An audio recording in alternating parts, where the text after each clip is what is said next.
The one thing I do want to bring up is what is called the Satanic Panic, because that's going to have a lot to do with the case later on. The Satanic Panic was basically this period of time, specifically in the Bible Belt in the United States, where they were terrified that any crime was the result of a satanic cult, right? You know. Yeah. You gotta think, like, in 1969, the Manson family murders happened, and that destroyed the 60s, ended the 60s, free love, no, it was over, because of the Manson family murders. And then, I think in the 70s, Anton LaVey wrote the Satanic Bible, and then, you know, it was just like there had been a lot of horrible things that had happened. Like the Zodiac Killer was around prior to this, and Ted Bundy, and, you know, like it was just a really, really tense time in America. Very tense. And then on top of it being extremely tense, this is a Bible Belt town where 3 boys have just been murdered.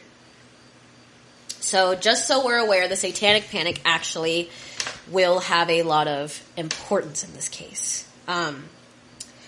And then, I'm not going to talk about it now, but I do have to remember to talk about Aaron Hutcherson's police interview, because he at first testifies against the 3 boys that are convicted, and then he recants his statement later. So we'll talk about that when we actually talk about the court case, because we're going to talk about interviews later on when we talk about the court case, like the interview where there's actually confession, this interview, and then an interview with Vicky Hutcherson as well. But now we're going to switch gears a little bit. Hopefully, I'm sorry guys that we had to do that, but I had to go into detail about what happened. But hopefully now we can get away from that and I don't cry and it's not awful. Because now we're going to talk about horrible police work. Bad police work. Bad police work. Awful. So the first person we're going to talk about is Jason Baldwin. So Jason Baldwin got on the police first knew about Jason Baldwin because he went to this, like, I don't know, scrapyard, basically mill iron. Like, you know, you go out to mill iron and you can pull parts and stuff. You know, like a scrapyard. I'm trying to give you a first-hand... Your dad's into tractors, and you're telling me you don't know what I'm talking about when I say mill iron. Like, stop. I just described it as a scrapyard. But, basically, Jason and a couple of his friends were out there busting windows out of cars that were at this scrapyard, right? Fun times. So the police arrest him, and they're like, what the fuck are you doing, boy? Gets in trouble, right? And his mother works nights. It's also said that his mother had schizophrenia. Like I said, some of these things I got strictly from Stephanie Harlow's videos, and I couldn't find anything to corroborate it, but according to her research, Jason Baldwin's mother has schizophrenia. And when you look at her, it looks as if she's done drugs. And that's not a dig at her appearance, but you know what I'm saying. Like, her teeth are really jagged, her cheeks are really sunken, like, it looks like she might have had a drug problem at some point. I don't know if she still looks like that today, but when you look at the filming of the Paradise Lost, like, the parts that she's in, she looks like she might have done drugs. No shade. No shade. But... drugs are bad, okay? Drugs are bad. Shouldn't do drugs, okay? So, because his mother worked nights and was dealing with a lot of issues, and sometimes she wouldn't come home at night, or she wouldn't come home for days even, he took care of his younger siblings. He would do everything for them. He was basically like their parental figure. He wore black concert tees. He had, like, Davy-ish color hair, so, like, kind of dirty blonde hair. And he wore it really, really long, and he was 16 at the time of this all happening. Jesse Miss Kelly was 17. And he had an extremely low IQ. Like, his IQ was so low that I would almost say he had special needs. And that's not a dig at him or a dig at anybody who has special needs, but he was not functioning at the mental level that a 17-year-old would function at. He gets... The reason that his name is brought to police attention is because he wanted to build a racetrack in his backyard, and he stole some color guard flags. Because every racetrack needs flags. Like, do you see what I'm getting at? He's not functioning at a typical 17-year-old level. Sounds like he just likes racetracks. What 17-year-old... Never mind. Nothing. It's mentioned, and it is also, like, when you listen to him speak in the court case and stuff, he's got an extremely low IQ. Like, and maybe I shouldn't say special needs, but his IQ is extremely low. Very low.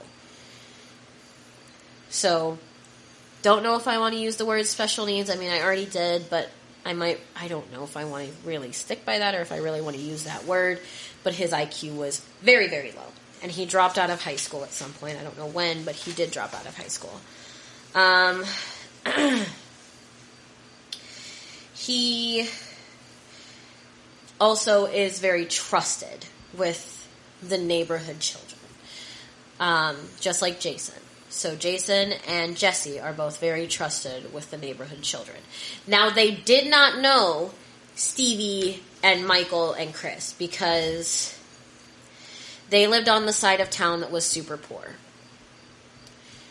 And if you ask Damien, that's why what happened to them happened. Damien Eccles is the next person we're going to talk about. See, remember I said we're going to talk about Damien later? Damien Eccles. Uh-huh. Damien's my favorite. Your favorite? He is. There's just so much information on him, and I don't relate to him now, nor do I connect with him or what he's doing in today's world, but I can relate to a kid who wrote down Metallica quotes in a notebook and read Stephen King when it wasn't popular. Like, when people thought it was super creepy to read horror books in a Bible Belt town, you know, divorced parents. Like, I can relate to him in some ways, and I think that's why he's my favorite. Like, I love talking about Damien. Today, in today's world, he's into, like, alchemy and, actually some, like, magic type stuff, but he has never claimed to be a Satanist or a Wiccan. He just looks at himself as a spiritual person, from what I can understand in today's world. Damien also has a book, if you guys are interested in a little bit more information about Damien's life. And that's where some of this information is coming from. Stephanie, one of my main sources, got a lot of her information from Damien's book. And I got a lot of my information from a lot of his interviews. I watched a lot of his interviews leading up to this. Because there's some things that we're going to talk about that are going to be a little bit weird to talk about, but are corroborated by things that he said in interviews. Like the level of poverty that he lived under. But this kid was extremely poor. Like, there were some times that his family was literally living in, like, shacks. They didn't have electricity or running water, and they would have to go, like, down the street to a neighbor's house to get water out of a, like, hose spigot and bring it home and boil it and pour it into a tub and take baths, Like, that's how they did it, because they were just so incredibly poor. But Damien Eccles' worst enemy is Jerry Driver.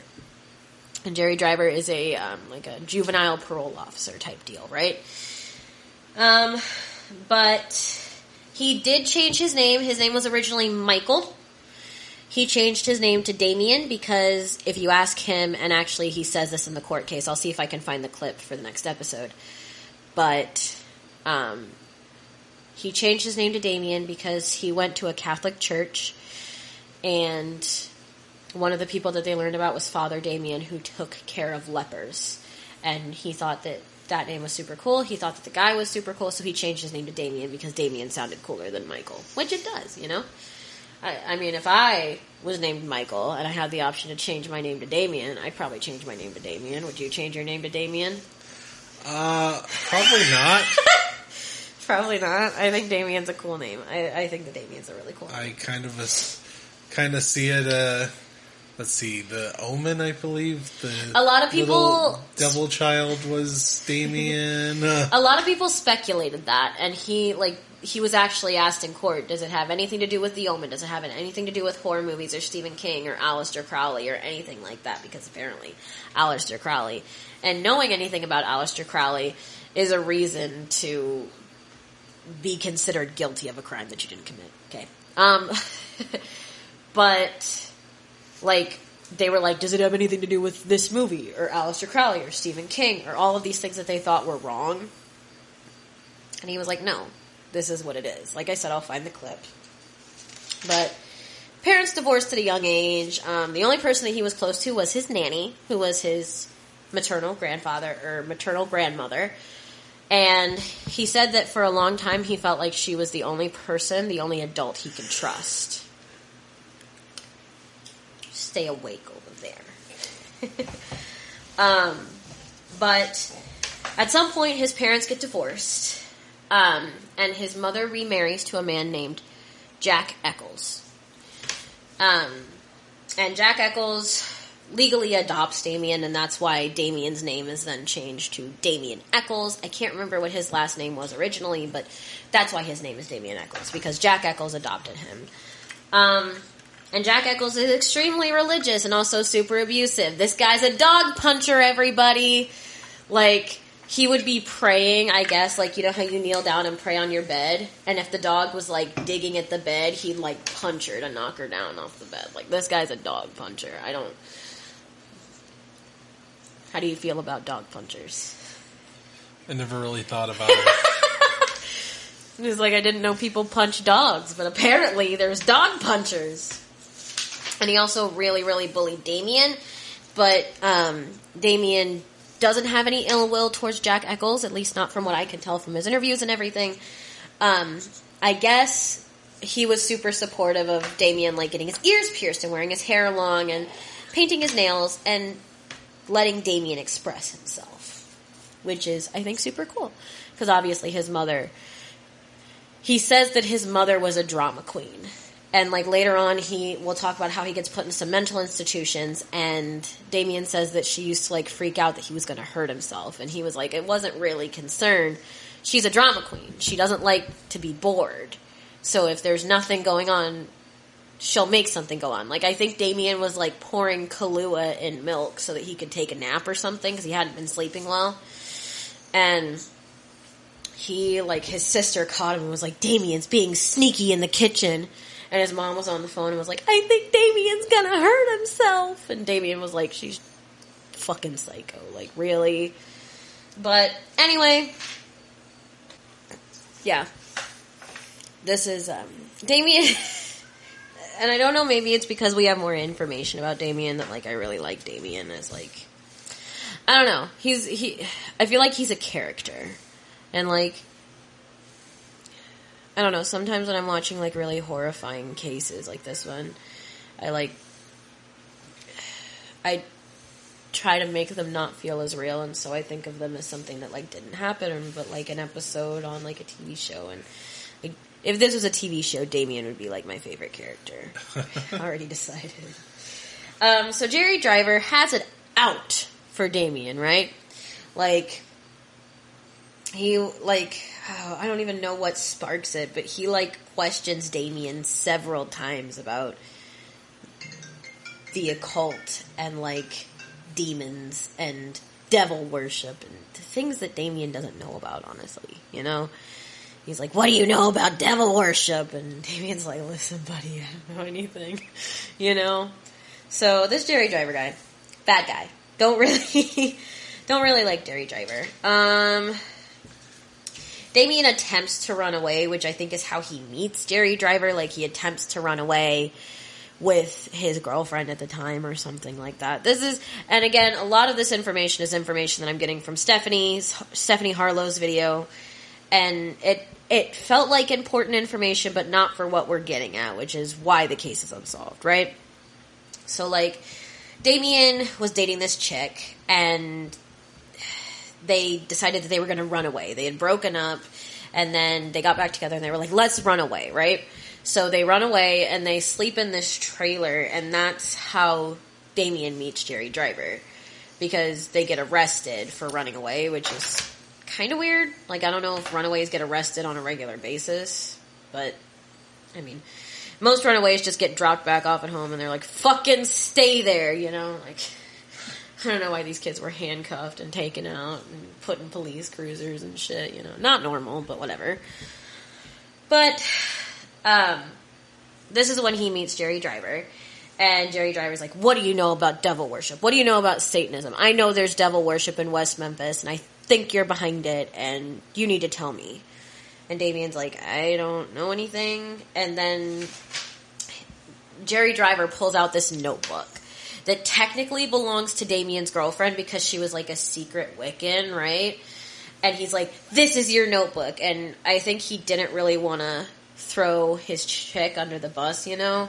Even though she breaks up with him as soon as Jerry Driver insinuates that he might be involved in devil worship. Like, she didn't know this guy better than that, whatever. But, she is like a secret Wiccan and has this notebook, and Damien's like, that's not my notebook. And Jerry Driver's like, I know it's your notebook, and you're going to tell me what you know about devil worship. So, like, poor Damien's just having a time over here. And when Damien refuses to give up any information, Damien's put into a mental hospital. Because that's what we do. When somebody doesn't give the information that we want, we put them in a mental hospital. Is that what you do when you don't get the information that you want? You put people in mental hospitals? Well, yeah, absolutely. That's always my go-to. It's like, what do you mean you don't have cream for my coffee? Hospital. Hospital. Psycho. No Sane cream asylum. for my coffee. You're going to Arkham. Arkham Asylum. Okay. Sure. Is that not what everybody does? I don't understand. Is the Joker your barista? Like, shit. Yes. So he gets sent to this mental asylum. And then because Damien's mom is apparently a fucking ray of sunshine of a woman, she lets a cop into her 18-year-old son's bedroom. She just like, the cop's like, hey, I want to look in your son's room. And she's like, okay, sure. And she just lets him in and lets him take Damien's things. Like, he takes a journal and, like, some skulls that Damien had around his room and stuff. And, like, you know, Dara's stepson loves skulls. Like, his room had, like, a skull decal on it before, like, she repainted the room. Like, it's not uncommon for teenage boys to like skulls. You know, I like skulls, and I'm a fucking girl. Like, I don't understand. Like, Davey wants to get a whole tattoo of, like, an Indian skull with, like, a Native American headdress on it. Like, it's not that uncommon. You know what I'm saying? Yeah, but like, back then, in the 90s, they just automatically thought that was evil. Skulls? Evil! Skulls? Fucking Satan worshippers. That's what he is. Like, is that really what it was like back then? Evil! I don't get it. That's people who like skulls. Oh, that's people who like skulls? Evil! Oh, I thought you were saying evil a certain way that I was supposed to get. No, just evil. It's just... No. It sounds like the way that Mermaid Man off of SpongeBob says evil. Mermaid Man stole that from me.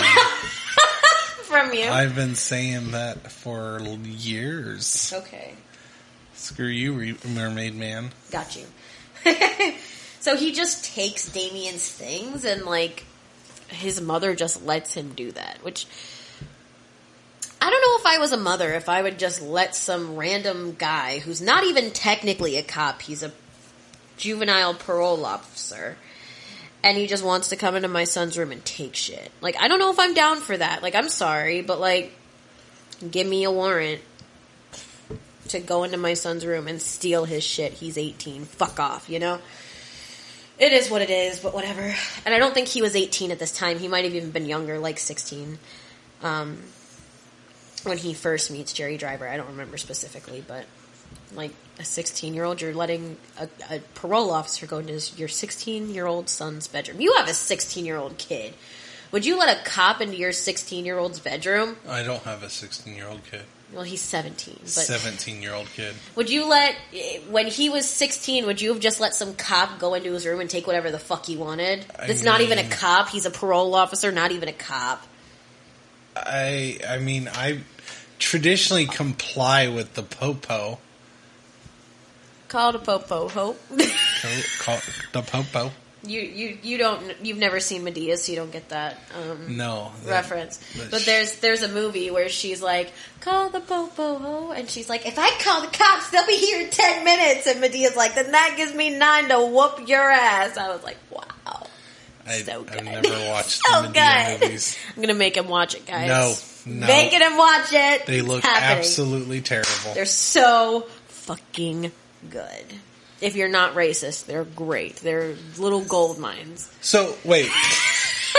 Are you implying because I don't want to watch fucking Medea, I'm racist? No, that's not what I'm saying. I'm just saying, like, if you're a racist person, the movie's full of black people. Like, there's very few white people in Medea movies.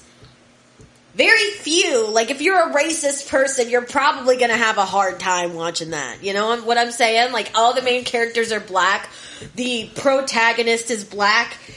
You know, they're all black. They're all black. I don't give a shit how black they are. Well, that's not, I'm not saying, it just doesn't sound like a funny movie. I'm not saying you specifically are racist. I'm saying, like, if you're the kind of racist that, like, doesn't like black people and you try to watch a Medea movie, you're gonna have a bad time. You're gonna have a bad time. It's like, damn it. I wanted to watch this movie. It's supposed to be a comedy, but damn it, everyone's black. This is terrible. This is terrible. I can't laugh at these jokes. They're black. Son of a bitch. Yeah.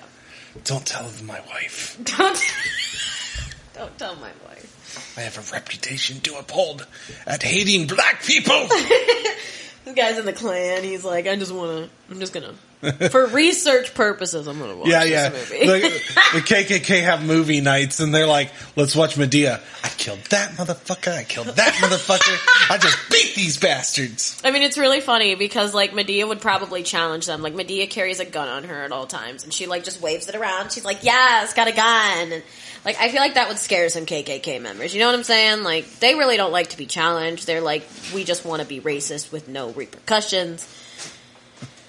And now she's in the box. Okay.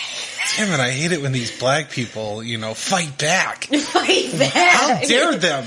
Don't they know that I'm a white man? Sorry, guys. I don't know where this has gone.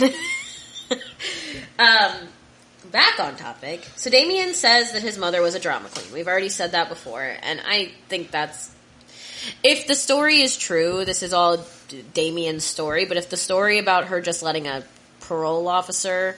Because that's the thing. Like, it would be different if 2 cops showed up to my door and was like, hey, we have reason to believe that your son's involved in this. Do you mind if we come in and take a look around? I'd probably feel differently. But this guy's a parole officer. He's not a police officer. He can't get a warrant. He can't arrest my kid. So why the fuck do you need to go into his bedroom? And why the fuck do you need to take his shit? Maybe she just didn't think she thought her son was innocent, so... I mean, yeah. Do what you gotta do. You can think your son's innocent and let the parole officer into his bedroom, but you're not leaving my house with any of my son's things that I paid for unless you have a fucking warrant. I mean... My fucking property, get the fuck out of my house. Fighting might make you seem more suspicious. I mean... I'm black. I'm already suspicious. Sorry. I had to say it. What? I am doing a podcast with a black person?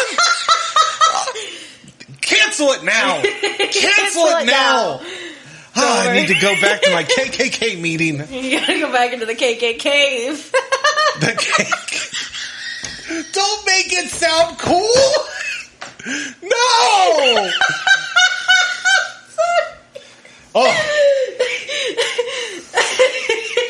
It's the KKK phone. Sorry, guys. I don't know where this is going. Men, we have another black person trying to eat at a restaurant. A white restaurant. Like, you gotta think, man, like, if it's the KKK, like, they probably have an entrance like Mermaid Man and Barnacle Boy from SpongeBob. Sorry. Okay, I'm done. I swear to God, I'm done. Sorry, guys. Ugh. I mean, they were probably also racist in this town because it's a little Bible Belt town, so, you know. So at some point, Damien is getting ready to be put in another mental hospital because that's all they do to this kid is put him in fucking mental hospitals. Like, dear God. I would lose my shit if I was sent to a mental hospital 3 times and each time they let me go because they had no reason to keep me. But anyway, at some point, Damien's getting ready to be put into a mental hospital again, and his father's there because his mother and his father are rekindling their relationship, I guess, which is stupid, but whatever. And his father's like, you gotta start living your life, son, and doing things the right way, and living by God, and, you know, following the law. So you have an issue with people rekindling their relationship? No, I feel like... Fuck old love. These two people were bad for each other. I've rekindled my love with somebody before. Yeah, yes, I'm only 20, but it has happened. But these people are bad for each other. Like, literally this man divorced his wife because he felt like less of a man because they were poor. I feel like that's not a reason to divorce your family. Or, you know, divorce your wife and leave your kids. But you're very judgmental. I'm not saying it's a great reason. I don't think it's fair. Listen, and I'm just going to put it to you like this. I don't think it's fair to make your kids suffer and decide you're not going to see them and you're not going to have anything to do with them and you're going to move to another state and try a different marriage because your marriage didn't work out and you didn't have a good enough job and you were poor. So that just made you feel like less of a man. So you were going to go try all over again. Well, I didn't know he did all that. You just said he divorced a woman because he felt like he wasn't a man. No, he took a couple... People are young and stupid sometimes. He took a couple more stabs at it before he realized that, you know, Pam, Damien's mom, was probably the best he was going to get. He was like, fuck. All these other bitches are ugly. She's the best around. Nothing's ever going to keep her down. I'm sorry that you guys just had to hear that. So, and Damien says in response to his father telling him to shapen up, he says, I'll eat you alive. And people took that to mean, like, I'm going to eat you alive. Like, I'm going to cook you and eat you type situation, which is not what Damien meant, I don't think. It was probably more of a situation like that I've been through with my dad. A figure of speech, perhaps? Exactly. Like, I've said something similar to my dad before because, like, my dad split up with my mom and I'm like, I've lived through something that you crumbled under. You know, I lived through my parents fighting all the time, and I have mental health issues, and I have PTSD, and I have all of these things going on, and I've lived through it, and I'm better because I've pushed myself past all of this. And yes, I'm still learning, and yes, I'm still working, but who are you to tell me how to live my life, and you couldn't even deal with one situation? I feel like that's more of where he was going, and less than I'm gonna fucking rip your guts out type, you know. So, at some point, he says that to his father, right? And then the hospital releases him again in 2 weeks. And then he goes back a third time. Like, he goes back to West Memphis. His family has moved to, like, Kansas or something. I don't know. They're living somewhere else. And he's like, I'm going to go back to West Memphis. Y'all are fucking crazy. I'm going to go back home. Jason, my best friend, is there. You know, Dominique, who later will have his child, is there, who was not the girlfriend that we talked about him running away with, but this is a girl that he has a child with. You know, Dominique's there, and I'm going to go back. I'm going to go back home, right? Which is understandable. So he goes home. Immediately, Jerry Driver's on his ass and arrests him, or has him arrested, because he can't arrest anybody because he's a parole officer. But he has Damien arrested because it's against the law as a minor to not be living with your parents, which is bullshit. It's bullshit. I don't even care, like, that's not a law. That's literally not a law. Children live away from their parents all the time. like, no, he wasn't emancipated, but then, like, they wouldn't let him enroll in school because his parents weren't there to sign him up, which is stupid because he was 18, I think, at this time. And so they were like, nope, you just can't come to school anymore. And so he has to, like, get his GED, and he spends a lot of his time reading Stephen King in the library, which, of course, Jerry Driver has to feed off of more. Because why would it be normal for somebody to read Stephen King? Why? If that is a way to be guilty, I am guilty as sin. Guilty as sin. I feel it. He then goes back to a mental institution. He's there for 2 weeks once again before they release him. And then Jerry Driver questions him again about cults, and I think, honestly, that's where we're going to stop. Because everything after this is actually getting into the court case, which is what we're going to be talking about in the next episode. I really just wanted to do this episode to give you a little bit of background, and then we'll talk about the court case and the horrible fucking police work at the court case, too. So, I think we'll end it here. Okay. Is there anything that you would like to say? This is all terrible. Very terrible. It's horrendous. These poor, sweet little children. Yeah. Innocent little scamps. Innocent little scamps. Are you what? Are you an old man? You're gonna... Innocent little scams. You whippersnappers, get off my lawn. I don't need you judging me. He's old, guys. He's gonna be waving his cane at whippersnappers next. It's gonna happen. And they need to get off my damn lawn. It's happening. It's happening. All right. Well, plug your pluggables. Plug your what? Your pluggables. Oh, my pluggables. Sorry, guys. It's 2 a.m. here, and I'm really tired. So if you guys would like to give us some information that you have on the case, or if you guys would like to give us any feedback, you can always follow us on the official Unsolved Mysteries Instagram page, as well as Steven's Dragon Blazer production. Unsolved Comedies. Oh. It's Unsolved_comedies. I don't know why I said that, but it's Unsolved_comedies is the Instagram page. And then Steven's official Dragon Blazer production Instagram page and Facebook page. Twitter, at Dragon Blazer Pro.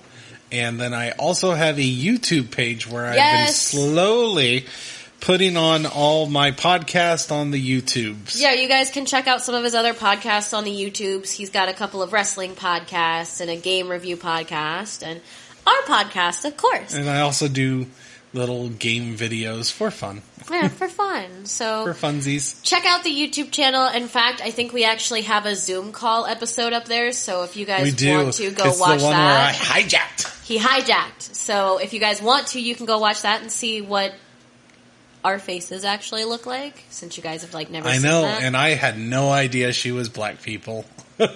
No idea. No idea. Even though I mentioned it in the Alonzo Brooks case, but he had no idea. Or, I also am literally looking at you across the table. Go back to your KKK. Get out of here.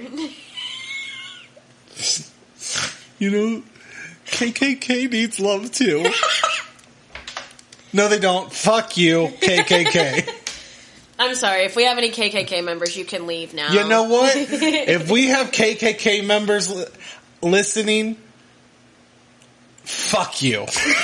Bye. I'm sorry. Normally I apologize when we alienate people.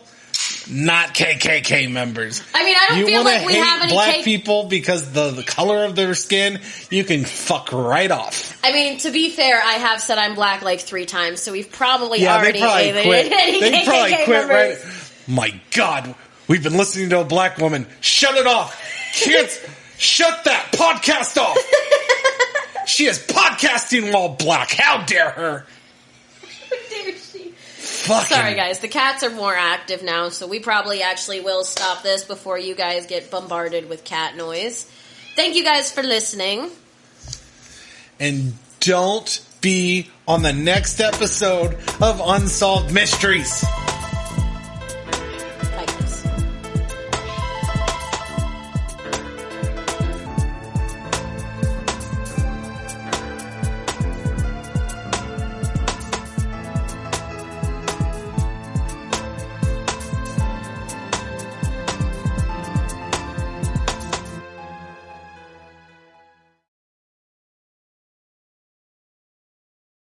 Hey, this is Stefan from Unsolved Comedies.